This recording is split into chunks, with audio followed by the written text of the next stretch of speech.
مجھے اس سے کوئی دیوانوں والی محبت نہیں تھی، میں اس کے جانے کا سوگ منا رہی ہوں۔ مجھے یہ تکلیف کھائی جا رہی ہے کہ میرے ماں باپ ایک بار پھر میری وجہ سے تکلیف میں مبتلا ہے۔ جگ ہنسائی ہی ان کی ہوئی ہے، مجھے تو وہ اپنے پروں میں چھپا لیں گے، مگر خود کو تو وہ اس معاشرے کا مقابلہ کریں گے جہاں ایک بار طلاق یافتہ پھر سے طلاق کا ٹیک سجا لے تو لوگوں کی باتیں اس کے گلے میں پھندا بن جاتی ہیں۔ وہ رونا نہیں چاہتی تھی مگر وہ اس لمحے بے آواز رو رہی تھی۔ اسے اپنے پیچھے قدموں کی چاپ سنائی دی، مڑے بغیر جانتی تھی کہ وہ کون ہے۔ میری بیٹی کیوں پریشان ہے؟ محبت بھرا ہاتھ اس کے کندھے پر رکھ کے رفاقت صاحب اس کے ساتھ رکھی دوسری کرسی پہ بیٹھ گئے۔ کیا پریشان ہونے کا مقام نہیں کہ ایک بار پھر سے مجھے اللہ کے اس ناپسندیدہ فعل سے گزرنا پڑ رہا ہے؟ سر جھکائے ہاتھوں کو آپس میں الجھاتی وہ خود بھی اس وقت بے حد الجھی ہوئی تھی۔ نہیں۔ ان کے جواب پر اس نے حیرت سے ان کی جانب دیکھا جن کے چہرے پر نہ جانے کیوں اتنا اطمینان تھا۔ آپ لوگوں کو کیسے فیس کریں گے؟ ابا مجھے 2 بار طلاق مل گئی۔ وہ حیرت سے انہیں دیکھتے حقیقت اسے بتانے لگی جیسے وہ انجان ہو۔ لوگوں کو فیس کرنا میرا کام ہے، تم اس کے لیے پریشان مت ہو، بس خود کو ریلیکس رکھو۔ وہ اس کا ہاتھ تھامتے ایسا بولے جیسے وہ کسی امتحان میں فیل ہو گئی ہو۔ ہاں یہ بھی تو امتحان ہی تو تھا۔ تم صرف اتنا بتاؤ تم تھک تو نہیں گئی؟ ان کے سوال پر اس نے واپس سر جھکاتے اپنے رکے آنسو کو پھر سے بہنے دیا۔ رفاقت صاحب نے محبت سے اس کے آنسو صاف کیے۔ اتنی بہادر ہو کر ایسی بزدلی والی بات؟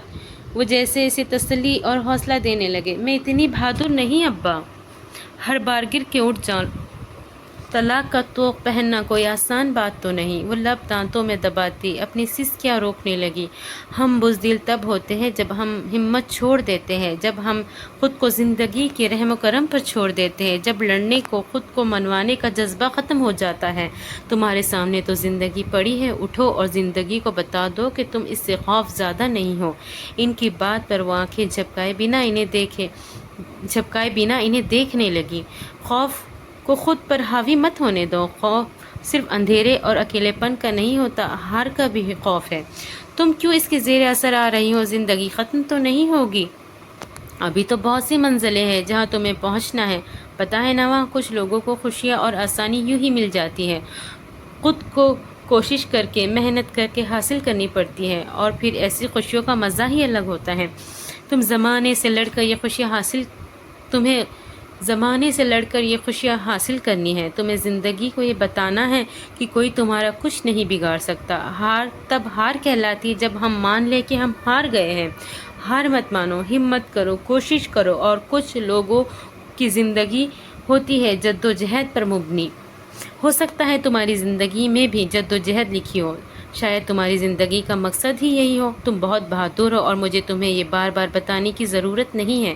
کبھی کبھی زندگی ہمیں ایسے موڑ اور الجھنوں سے گزار کر منزل تک لے جاتی ہے کہ ہمارے وہم و گمان میں بھی نہیں ہوتا کہ ہماری اصل منزل یہ تھی۔ اسے ان کی باتیں سمجھ آ بھی رہی تھی اور نہیں بھی۔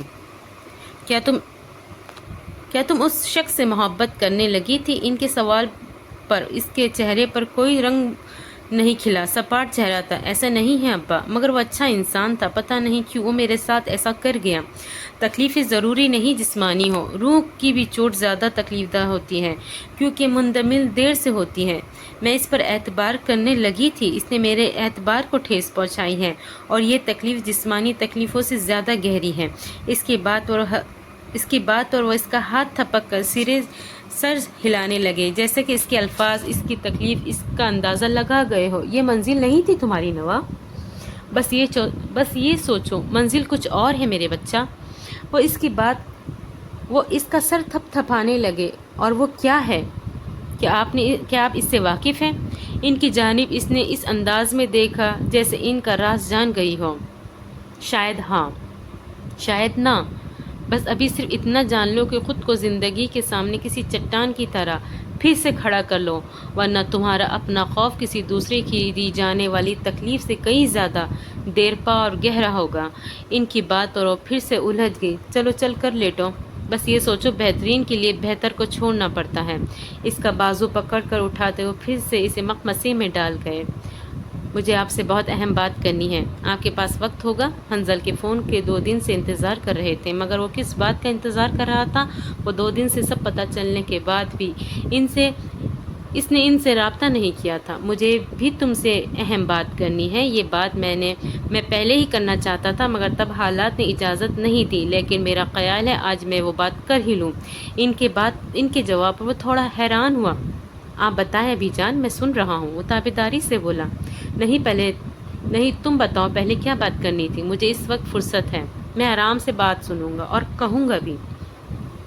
ان کی بات پر اس نے گلا تر کیا۔ وہ نہیں جانتا تھا صحیح فیصلہ کر چکا ہے یا غلط، مگر اس وقت اسے اس سے بہتر کوئی اور فیصلہ نہیں لگ رہا تھا۔ ابی جان، میرا مطلب ہے کہ میں نوا سے شادی کرنا چاہتا ہوں، آپ کی اجازت سے۔ اس کی بات پر ان کے لب بے اختیار مسکرائے تھے، ان کی آنکھوں میں نمی چمک ابھری تھی۔ کچھ لوگ ہوتے ہیں ایسے جو زندگی میں آپ کے لیے ہمیشہ مددگار ہی ثابت ہوتے ہیں۔ حنظل بھی انہی میں سے ایک تھا۔ وہ جو سوچ رہے تھے کہ کن الفاظ میں اسے اپنے دل کی خواہش کا ذکر کرے، وہ بن کہے ان کی خواہش کو جان گیا تھا۔ آپ ناراض تو نہیں ہیں؟ وہ کبھی ان سے بات کرتے گھبرایا نہیں۔ جب فروا کے حوالے سے ان سے بات کرنی تھی تب بھی نہیں، لیکن ابھی اسی لمحے نہ جانے وہ کیوں گھبرا رہا تھا۔ دوسری جانب بڑھتی خاموشی پر وہ پریشان ہوا۔ میں بھی تم سے یہی کہنا چاہتا تھا۔ تھوڑی دیر بعد اسے رفاقت صاحب کی نم آواز سنائی دی۔ وہ لب بھینچ گیا۔ فروا کے بعد نوا کے نکاح سے پہلے میری یہ خواہش تھی کہ عریب کی جگہ اس کا نکاح تم سے ہو جائے، مگر پھر میں نے سوچا کہ یہ سب یہی کہیں گے کہ روایتی اور خود غرضی کی بات کر رہا ہوں، شاید تم پر تسلط قائم کرنا چاہتا ہوں۔ وہ اس پر ایک نیا انکشاف کر رہے تھے۔ ایک انکشاف اسے بھی کرنا تھا عریب کے حوالے سے۔ مجھے آپ سے کچھ اور بھی کہنا ہے۔ اس کے لہجے کی سنجیدگی پر وہ چونکے۔ کہو۔ ان کی اجازت ملنے پر عریب کے میسج کے بارے میں سب بتاتا گیا۔ وہ دنگ رہ گئے۔ کچھ لوگ نفرت اور انتقام میں اس قدر بڑھ جاتے ہیں کہ وہ کسی کی زندگی کو تباہ کرنے کے لیے ہر حد پار کر جاتے ہیں۔ یہ شخص ناسور بن گیا ہمارے لیے۔ ان کے لہجے میں نوشرواں کے لیے نفرت تھی۔ آپ فکر مت کریں، اس کا بھی حل میں نے کر لیا ہے، وقت آنے پر بتاؤں گا۔ اس نے ڈھکے چھپے الفاظ میں اپنا ارادہ بتایا۔ عریب بات تو کرتا ہے ہم سے۔ انہیں افسوس ہوا ان کی بزدلی پر۔ میں صرف اتنا کہوں گا ابھی، جو ہوتا ہے بہتری کے لیے ہوتا ہے۔ خدا نخواستہ ان کی فیملی کو کچھ بھی ہو جاتا ہماری وجہ سے تو یہ ساری زندگی کا پچھتاوا بن جاتا ہے۔ اپنی فیملی کے لیے ہر کوئی اتنا ہی حساس ہوتا ہے، ہمیں اسے مورد الزام نہیں ٹھہرانا چاہیے۔ حنظل کی بات ان کے دل کو لگی۔ اور ہاں، ایک اور بات آپ سے کہنی ہے، میرے اور نوا کے نکاح کے بارے میں زیادہ شور مت اٹھے۔ بہت خاموشی سے کر کے اتنی ہی خاموشی سے نوا کے پیپرز بنوا کر اسے میرے پاس بھجوا دے، کیونکہ وہ شخص گھات لگائے بیٹھا ہوگا۔ نوا کا گھر سے نکلنا بھی کچھ عرصے کے لیے بند کر دے۔ اس کی بات انہیں بے حد معقول لگی۔ آپ مامی کو کچھ نہیں بتائیں گے اور نہ ہی کسی اور کو سوائے اسفند کے، کیونکہ پھر سبھی اور بھی پریشان ہو جائیں گے، خاص کر نوا۔ وہ سمجھے گی اس کی وجہ سے سب پریشانی میں مبتلا ہو گئے ہیں۔ اس کی بات کو سن کر وہ بری طرح چونکے۔ تو کیا واقعی وہی نوا کی منزل تھا جس کا ذکر وہ نوا سے کر چکے تھے، جو ابھی اس کے بارے میں اتنا حساس ہو رہا تھا؟ یقیناً یہ احساس قدرت نے ہی اس کے دل میں ڈال کر اسے اتنا بڑا فیصلہ کروا لیا تھا۔ مجھے تم سے ایک بات اور کرنی ہے۔ شام میں جس وقت وہ چائے لے کر سب میں آ کر بیٹھی تھی، اس لمحے رفاقت صاحب نے نوا کو مخاطب کیا۔ جی، وہ خاموش پہلے بھی رہتی تھی مگر اب اور بھی خاموش ہو گئی تھی۔ اس کا ابھی بینک جانا انہوں نے یہ کہہ کر بند کروا دیا تھا کہ وہ پہلے خود کو دنیا کا سامنا کرنے کے لیے تیار کرو۔ آؤ تھوڑی دیر باہر چلے۔ وہ اپنا کپ اٹھا کر اسے چائے کا کپ اٹھانے کا اشارہ کرتے وہ لان میں چلے آئے۔ میں تمہیں چند دن پہلے کہا تھا، کبھی کبھی زندگی ہمیں الجھے راستوں سے گزار کر پھر اصل کی سمیت جانب لاتی ہے۔ وہ راستہ کبھی کبھی تنگ، تاریک اور بے حد پیچیدہ ہوتے ہیں، مگر ان سے گزرے بغیر ہم اپنی منزل کی جانب جانے والے صحیح اور صاف راستے کی جانب نہیں آ سکتے۔ وہ دونوں لان میں رکھے ایک بینچ پر بیٹھ گئے۔ وہ خاموشی سے انہیں سن رہی تھی۔ تو بس یہی سمجھو، وہ صاف اور سیدھا راستہ اب تمہاری زندگی میں آ گیا ہے، جس سے گزر کر تمہیں اپنی منزل کی جانب جانا ہے۔ ان کی بات پر اب کی بار اس نے الجھ کر انہیں دیکھا۔ میں نے فیصلہ کیا ہے اور مجھے امید ہے تم ہمیشہ کی طرح میرے فیصلے کا مان رکھو گی۔ ان کی بات پر وہ استہزائیہ ہنسی۔ کاش اس بار آپ کا فیصلہ میرے اور ہم سب کے حق میں بہتر ہو۔ وہ کسی حد تک ان کی تہمید کا مقصد اب سمجھ گئی تھی۔ انشاءاللہ اس بار خوشیاں تمہارے انتظار کر رہی ہوگی۔ اس کی بات پر اس نے محض سر ہلایا۔ ہم اس ہفتے کے آخر میں تمہار اور حنزل کا نکاح کر رہے ہیں۔ اس کی بات پر اس نے جھٹکے سے سر اٹھا کر ششدر نگاہوں سے ان کی جانب دیکھا۔ اسی لیے کہا تھا میں، امید کرتا ہوں تم میری بات کا مان رکھو گی۔ وہ لب بستہ تھی، کیا کہتی؟ اور پھر چند دنوں میں اس کا نکاح حنزل سے آن لائن ہو گیا۔ نکاح ہوتے ہی اس کے پیپرز بننے کا سلسلہ شروع ہو گیا۔ وہ بس خاموش تماشائی بنی سب دیکھ رہی تھی۔ کبھی نہیں سوچا تھا وہ فروا جیسی جو دکھتی تھی اسی کی جگہ بھی حنزل کی زندگی میں لے لے گی، اور یہ تو ابھی تعین بھی نہیں ہوا تھا کہ حنزل اسے اپنی زندگی میں کیا جگہ دے گا، کیونکہ نکاح کے بعد اس کے پیپرز کے حوالے سے چند ایک بار اس کی حنزل سے نہایت مختصر بات ہوئی تھی۔ چھوڑ دو اب اس لڑکی کا پیچھا، جب سے وہ جیل سے آیا تھا اس پر بس ایک ہی دھن سوار تھی، وہ کسی طرح نوا کی زندگی برباد کرنی ہے۔ آپ اپنے کام سے کام رکھے۔ وہ سیڑھیاں اترتے اس وقت کہیں جانے کو تیار کھڑا تھا۔ نادرہ سیڑھیوں کے آخر میں کھڑی اسے تنقیدی نگاہوں سے دیکھ رہی تھی۔ ان کی بات کے جواب میں ٹکا سا جواب دیتا وہ موبائل پہ مصروف رہا۔ تمہیں ہم سب نظر نہیں آ رہے؟ اپنی بہن کا حال دیکھو، کیسے وہ دن رات ہاسپٹل میں زندگی اور موت کی کشمکش میں پڑی ہے، اور تمہیں اپنے انتقام کی سوچی ہوئی ہے۔ آپ دیدہ نگاہوں سے اسے دیکھتے گویا التجا کی۔ ہاں تو آپ کے اپنے کرتوتوں کی سزا ہے یہ۔ کیوں امیر گھر کے چکروں میں اس کی شادی کی اب بھگتے؟ شوہر تو اسے جلا کر نکل گیا اور ہم پر یہ مصیبت ڈال گیا۔ اس کا کرخت اور نفرت آمیز لہجہ انہیں کپ کپانے پر مجبور کر گیا۔ شاید واقعی یہ ان کے گناہوں کی سزا تھی۔ جیل سے آنے کے بعد انہوں نے جلدی میں بیٹی کی شادی ایک امیر گھرانے میں کر دی۔ شوہر عیاش تھا۔ ایک دن نشے کی دھت اس نے سامیہ سے جھڑپ ہونے پر اس نے کچن میں جا کر اسے جلا ڈالا۔ بیٹی ہاسپٹل میں پڑی تھی۔ بیٹا بھی سزا بن کر جیل سے واپس آ گیا اور اب پھر سے نوا کی زندگی برباد کرنے پر تلا تھا۔ بہن ہے وہ تمہاری، وہ جیسے اسے یاد دلا رہی تھی۔ کوئی کچھ نہیں لگتا میرا، خود تو آپ نکل آئی جیل سے مجھے وہاں پھنسا کر۔ جائے اب آپ میرے منہ مت لگے۔ وہ بدتمیزی سے بولتا وہاں سے نکلتا چلا گیا اور وہ سر تھام کر رہ گئی۔ شوہر پہلے ہی طلاق دے چکا تھا۔ ان کے کرتوتوں کی خوب سزا ملی تھی۔ کاش وہ وقت پچھلے لا سکتی، ایک بچی کی زندگی یوں برباد نہ کرتی، نوشروہ کو کسی سائیکٹرسٹ کو دکھاتی تو شاید یہ دن نہ دیکھنے پڑتے۔ یقیناً نوا کی خاموشی کسی بد دعا سے کم نہ تھی۔ اس نے صبر کر کے خاموش رہ کر ان پر زندگی بھر کے لیے عذاب ڈال دیا۔ انہیں اب اندازہ ہوا تھا صبر جب عذاب بن کر پلٹتا ہے تو کیسا ہوتا ہے، کسی ناحق کے ساتھ برا کرنا کیسا تکلیف دہ ہوتا ہے، مگر یہ بات ابھی نوشروہ نہیں سمجھ رہا تھا۔ کچھ سوچ کر انہوں نے رفاقت صاحب کو فون کرنے کا سوچا تھا۔ نوا، حنزل بھائی کا فون ہے۔ وہ نکاح کے بعد ایک دو بار حنزل سے بات کر چکی تھی، وہ اپنے ڈاکیومنٹ سے متعلق، مگر وہ بات سبھی کے درمیان ویڈیو کالز پر ہوئی تھی۔ یوں الگ سے بھی ابھی تک اس نے حنزل سے کوئی بات نہیں کی تھی، نہ جانے کیوں وہ کترانے لگی تھی اس سے۔ ان دنوں جب بھی وہ ویڈیو کال پر ظاہر سے سب کی بات کرواتا وہ جان بوجھ کر وہاں سے اٹھ جاتی۔ فروا کے حوالے سے اسے ہمیشہ بہت اچھا لگتا تھا۔ ویسے بھی وہ جس طرح سے رفاقت صاحب اور اس کے گھر کے ساتھ اٹیچ تھا، نوا کو اس حوالے سے بھی وہ بہت عزیز تھا، مگر اب یہ نیا تعلق اس کے لیے قبول کرنا بہت مشکل ہو رہا تھا۔ نہ جانے حنزل کے لیے یہ سب کتنا مشکل تھا، فروا کے لیے وہ کس قدر دیوانہ تھا، یہ کسی سے ڈھکا چھپا نہ تھا۔ ایک گہری سانس بھر کر اس نے مینا کے ہاتھ سے فون تھاما۔ السلام علیکم، اس نے جھجکتے سلام کیا۔ وعلیکم السلام، ٹھیک ہو؟ دوسری جانب سے لمحے بھر کی خاموشی کے وقفے کے بعد حنزل کی گمبھیر آواز ابھری۔ جی۔ اسے سمجھ ہی نہیں آ رہی تھی کہ اس سے کیا بات کہے، اور اسے تو یہ بھی سمجھ نہیں آ رہی تھی کہ حنزل نے اسے فون کیوں کیا تھا۔ دوسری جانب حنزل کو بھی اندازہ نہیں تھا وہ کیوں اس سے بات کرنے کا مطالبہ کر بیٹھا تھا۔ شاید اسے بتانا مقصد تھا یا خود کو باور کروانا مقصد تھا کہ وہ اب ایک اور ذمہ داری اس کے کندھوں پر آ گئی تھی، اور وہ تو ہمیشہ سے ہی رشتے نبھانے میں پیش رہا تھا۔ پھر اس اہم رشتے کو کیسے اگنور کر دیتا جس کی چاہ اس نے خود کی تھی۔ تمہارے پیپرز بنوانے میں 1 ہفتے کا ٹائم لگے گا، امید ہے جلد ہی کام ہو جائے گا۔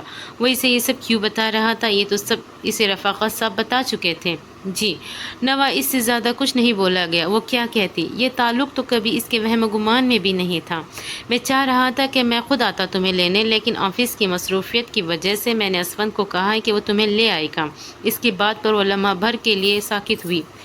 آپ نے یہ کیوں کیا؟ اس کی بات کے جواب میں اس کے منہ سے نکلنے والا سوال حنزل کو لمحہ بھر کے لیے ششدر کر گیا۔ اس کے وہم و گمان میں بھی نہ تھا کہ وہ اس سے باس پرس کرے گی۔ میں نے کیا کیا؟ کچھ لمحے کے توقف کے بعد اس نے سنجیدہ سی آواز ابھری، آپ کو اتنا بڑا قدم نہیں اٹھانا چاہیے تھا۔ وہ سوچے سمجھے بغیر اس کا احتساب کر رہی تھی۔ یہ سب اس نے سوچا بھی نہیں تھا وہ اس سے یوں سوال جواب کرے گی۔ جب تمہاری سیٹس بک ہو جائے گی میں ابھی جان کو بتا دوں گا، اپنا خیال رکھنا۔ اس کے سوالوں کو اگنور کر کے وہ اس سے کچھ اور ہی کہہ رہا تھا۔ آپ آپا کو بھول گئے ہیں؟ اس کا اگلا سوال حنظل کو بری طرح تڑپا گیا۔ کچھ بھی کہے بنا اس نے فون کاٹ دیا۔ فون بند ہونے پر اسے جیسے ہوش آیا، اسے پتہ بھی نہیں چلا وہ بے آواز رو رہی تھی۔ یہ سب نہ جانے وہ کیسے کہہ گئی، مگر اسے لگا کہ اس نے ٹھیک کیا۔ وہ اسے پوچھنا چاہیے تھا کہ یہ سب، وہ تو فروا پر جان چھڑکتا تھا، تو پھر ہمدردی میں اتنا اندھا ہو گیا کہ اسی کی بہن سے شادی کر لی۔ بے شک اس نے رفاقت صاحب کی پریشانی کے غرض سے یہ سب کیا، لیکن یہ شادی نہ کرتا، اس سے تو نہ کرتا۔ فون بند کیے وہ نہ جانے کتنی دیر وہاں ایک ہی پوزیشن میں بے حس و حرکت بیٹھا رہا۔ نوا کے سوال نے اسے وہ رات یاد دلائی، وہ آخری رات جو اس نے فروا کے ساتھ گزاری تھی۔ میری خواہش پوری نہیں کریں گے؟ وہ بضد تھی۔ فروا یار تم کبھی کبھی بے معنی باتوں کے پیچھے پڑ جاتی ہو۔ وہ جھنجھلا رہا تھا۔ صبح اس کا آپریشن تھا، اس وقت اور بھی تکلیف دہ باتیں کر رہی تھی۔ اچھا سن تو لے۔ اس کے اصرار پر حنظل نے گہرا سانس بھرا۔ بولو۔ بعد النخواستہ اسے اجازت دی۔ میرے بعد آپ نے شادی لازمی کرنی ہے، یہ مجھ سے ابھی اسی وقت وعدہ کر لیں۔ اس کی بات پر اس کا دل ایک بار پھر سکڑا۔ وہ کیوں اسے تکلیف دے رہی تھی؟ ایسی دل دہلانے والی باتیں اور خواہشیں کیوں کر رہی تھی؟ نوا کا نکاح ہو رہا ہے، نہیں تو میں آپ سے وعدہ لے لیتی کہ اسی سے شادی کر لینا۔ وہ ہے بھی میرے جیسی، آپ کو میری یاد کم آتی اگر اس سے شادی کرتے، لیکن خیر میں چاہتی ہوں آپ بے نام نہ رہیں۔ ظاہر بھلے ہمارا ہے مگر وہ آپ کا خون نہیں ہے۔ میں چاہتی ہوں آپ اپنے بچے اس دنیا میں آئیں۔ پلیز حنظل وعدہ کرے میری اس خواہش کا مان رکھیں گے۔ وہ کیا کہہ رہی تھی، کیوں کہہ رہی تھی؟ وہ اس لمحے پاگل ہو رہا تھا اس کی باتوں سے، مگر جس رات اس نے اریب کے وہ میسج پڑھے، اسے لگا یہ لمحہ ہے اس کی آخری خواہش پوری کرنے کا۔ شاید قدرت نے اسے موقع دیا تھا وہ فروا کی اپنی اتنی چاہنے والی بیوی کی خواہش پوری کرے، اور بس پھر لمحوں میں فیصلہ ہوا تھا۔ مگر کیا یہ بات نوا کو بتا سکتا تھا؟ جو بھی تھا وہ اس فیز میں تھی کہ پہلے ہی وہ خود ترسی کا شکار تھی۔ تو ریڈرز یہ تھی آج کی ہماری تیسری قسط۔ امید کرتی ہوں آپ کو پسند آئیں گی۔ انشاءاللہ اگلی قسط میں پھر ملاقات ہوگی۔ جب تک کہ اپنا خیال رکھیے گا، سبسکرائب کریں میرے چینل کو اور شیئر کریں اپنے دوستوں کے ساتھ، اور لائک کریں، کمنٹ کریں۔ مجھے دیجیے اجازت۔ اللہ حافظ۔